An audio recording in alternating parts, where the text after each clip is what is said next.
नमस्कार, bullet news देख रहे हैं आप और मैं हूं राजकुमार पाठक। देखिए, बिहार को बदलना है, बिहार को बेहतर चाहिए और बेहतर संभव है। ये हम नहीं कर रहे हैं, ये पुष्पम प्रिया चौधरी करी हैं, जो कि वर्तमान में सीएम की उम्मीदवार हैं। आइए जान लेते हैं, हमारे साथ में अभी औरंगाबाद में मौजूद हैं, तो जान लेते हैं आखिरकार जो मोटो है उसको लेकर के। तो मैम, सबसे पहले तो स्वागत है Aurangabad. Thank you sir. Ma'am, सवाल यही होगा कि आखिरकार जो सरकार की नीतियाँ आई हैं, चाहे शराबबंदी के लिए, दहेज प्रथा को लेकर, उसको लेकर के आप क्या कुछ कहेंगे आप?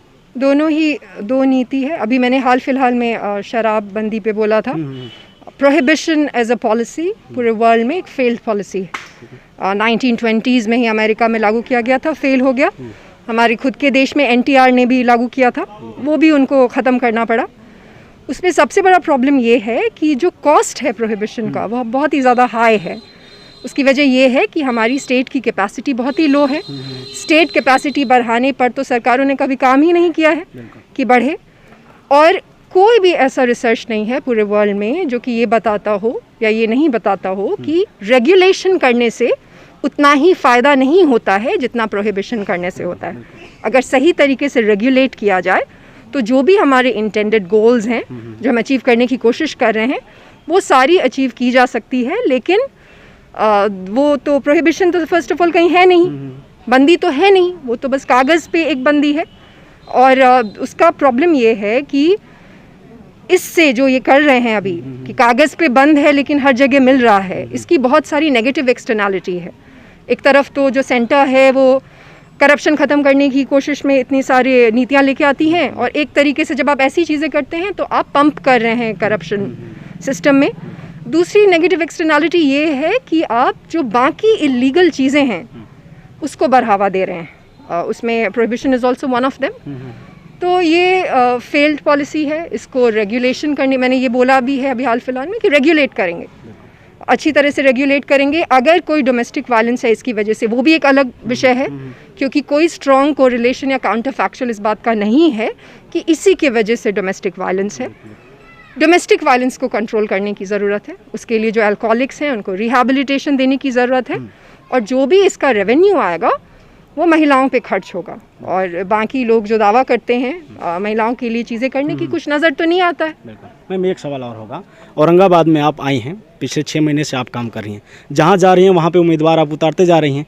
आपको लगता है कि 2 महीना पहले आप अगर उम्मीदवारों को यहाँ उतारती हैं, वो आपके लिए सीट ले आएंगे, या आपके अपने काम पर ज़्यादा विश्वास है? उम्मीदवार मैं जहाँ जाती हूँ वहाँ नहीं उतार रही। उसका एक प्रोसेस है, एक पोल कमेटी है। पोल कमेटी जो है वो उम्मीदवारों जो अप्लाई करते हैं, आप भी अप्लाई कर सकते हैं अगर चाहे तो, एनीवन कैन अप्लाई। वो अप्लाई करते हैं, उनको वेट करती है, उनका बहुत ग्रिलिंग इंटरव्यू लेती है, बहुत लंबे वक्त तक, कभी कभी 1-2 राउंड इंटरव्यू लेती है। अगर वो उनका कैंडिडेचर मेरे वहाँ पहुँचने तक हमें रिकमेंड करती है कि इनको किया जा सकता है, तो जब मैं वहाँ पहुँचती हूँ तो फिर मैं उनसे मिलती हूँ, और फिर उनको तब डिक्लेयर करते हैं। हाँ, मुझे प्लूरल्स, देखिए प्लूरल्स एक पार्टी है, मैं नहीं हूँ, इट्स अ पार्टी। जो भी इस विचारधारा के लोग हैं जो कि प्लूरल्स की विचारधारा से दखल रखते हैं, वो सब इस पार्टी से जुड़ सकते हैं। पार्टीज़ फॉर्म ही ऐसे होती हैं कि जो सेम कलेक्टिव एक्शन थियरी है, जो सेम सोचते हैं वो पार्टी में आते हैं। तो जितने कैंडिडेट्स हैं वो इस वजह से कैंडिडेट्स हैं कि वो वही सोचते हैं जो मैं सोचती हूँ। साफ़ सुथरी पार्टी होनी चाहिए, बिहार को आगे बढ़ने की ज़रूरत है। तो हाँ, मुझे विश्वास है कि जो आइडियोलॉजी है प्लूरल्स की, जो ये है कि एक सेंटर नहीं होना चाहिए पावर का, मल्टीपल सेंटर्स होने चाहिए, अलग अलग आइडियोलॉजीज़ एक साथ एग्जिस्ट करनी चाहिए। प्लूरल्स जो है वो पॉलिटिकल फिलोसॉफिकल वर्ड है, प्लूरलिज्म उससे इंस्पायर्ड है, सिंगुलर प्लूरल वाला प्लूरल नहीं है। तो जो भी उससे दखल रखते हैं, जो कैंडिडेट्स हैं, मुझे उन पे भी पूरा विश्वास है, पार्टी की आइडियोलॉजी पे भी पूरा विश्वास है, और खुद पे भी पूरा। मैम, एक सवाल ये होगा कि आप लगातार जहाँ जा रही हैं, और एक बिहार की राजनीति में आप एक सीएम के उम्मीदवार के रूप में आई हैं, आपका विधानसभा क्षेत्र कौन सा होने वाला है? ये बात मैंने ऑनेस्टली अभी तक डिसाइड नहीं किया है। सच में, like giving you an honest answer, क्योंकि मैं बहुत ही टारगेटेड बेस्ड काम करती हूँ।